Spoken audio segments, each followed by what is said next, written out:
قبل أن تسب قبل أن تسب الله عز وجل تذكر نعم الله عز وجل عليك. نعمة اللسان ونعم كثيرة لا تعد ولا تحصى. حتى إبليس لم يتجرأ على سب ربه فقال: بعزتك وجلالك.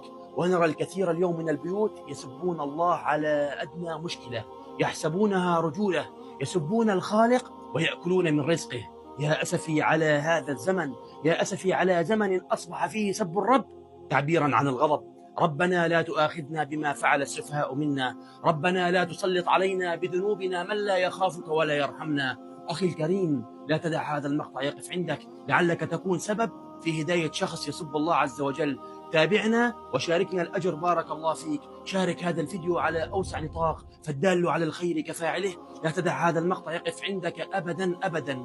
أخوكم ومحبكم في الله محمد أبو الشيخ من سوريا إدلب، والسلام عليكم ورحمة الله تعالى وبركاته.